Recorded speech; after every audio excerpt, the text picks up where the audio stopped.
Well, I guess I experienced a Christmas miracle, because finally, we have a Transformers movie that doesn't suck.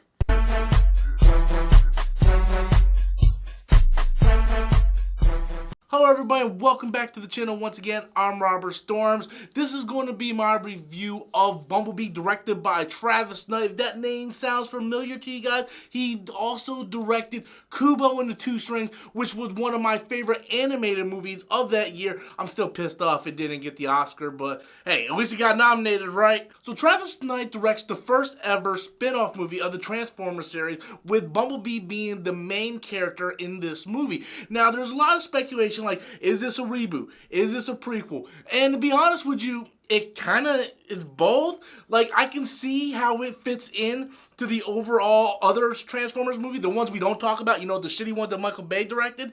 I can see how it fits into that because there are things that fits into that universe. However, it can also be used as a standalone reboot of the series. So technically, they don't have to go ahead and just continue with that same storyline. They can go ahead and make a sequel to this that could be different than the Michael Bay Transformers. And I have to tell you, this movie, fantastic. Finally good to have a Transformers movie that doesn't rely on explosions, American flags, and booty being shown on the screen. There's a way to do stuff. You don't have to keep going with the same tropes, Michael Bay.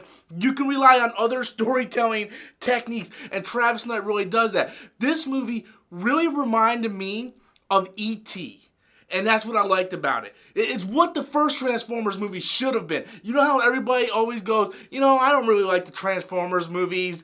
I like the first one, but that's it. Newsflash, guys, the first one fucking sucked too. And I remember when those movies were coming out, everybody loved them. Now they want to go back and go, oh yeah, I didn't like those movies. You fucking liked them, don't lie. You liked all of them. But this movie is a nice, simple story of a girl that gets this alien car and she bonds with it. It's a very sweet story. Haley Steinfeld, fantastic. I love this girl and everything. And the one thing I was worried about with this movie was John Cena. How is John Cena gonna do in this movie?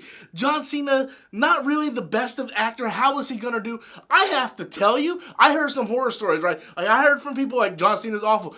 I actually thought he was kind of funny in this movie. Some of the lines he does, it was like he was in a completely different movie. Some of the lines were cheesy, but he also has some really good one-liners. And I really, don't get me wrong, guys. His character is not complex. He plays the generic soldier who's out to get the aliens, so it's not really a complex character, but for what he's given, he does a pretty good job. Some of his jokes really landed, some of them, no, they didn't, but he did not take away from the movie. That's the most important thing. He didn't, he didn't distract me from everything that was going on, so he felt like he kind of felt in that movie. One thing I wanted to point out is there's this family, Haley Steinfeld's family.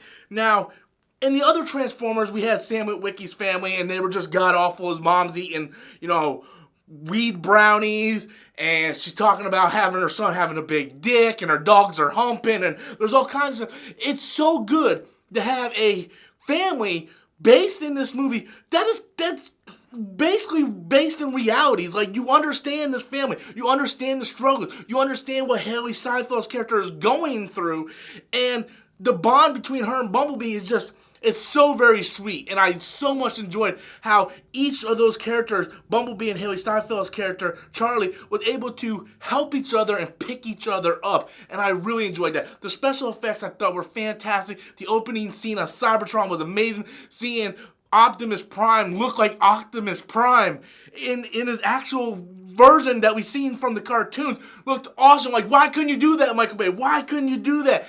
There's just so much in this movie. If you're a fan of the old school Transformers, you're going to like. This is a much smaller movie, so you don't have like that global catastrophe that is done in every single Michael Bay Transformers. That's not in here. This is a more, scaled back, smaller, intimate story, and I think it really did the job well. You really end up loving the character of Charlie and Bumblebee, and at the end of the day, this movie I thought was just fantastic. One of my favorite movies of the year. Highly recommended. But I want to know what you guys think. Have you seen Bumblebee yet? Do you plan on going to see Bumblebee yet? Doesn't look like he's doing so well in the box office. He'll probably do better overseas, but compared to the other Transformers movies, it's not doing as well. Again, smaller movie, so I don't know how well it's going to do overall, which is a shame because this is without a doubt, the best Transformers movie we ever got. But I want to know what you guys think. Have you seen it? Be sure to leave your comments in the comment box below. And until next time, as always, I'm Robert Storms, and that's my opinion.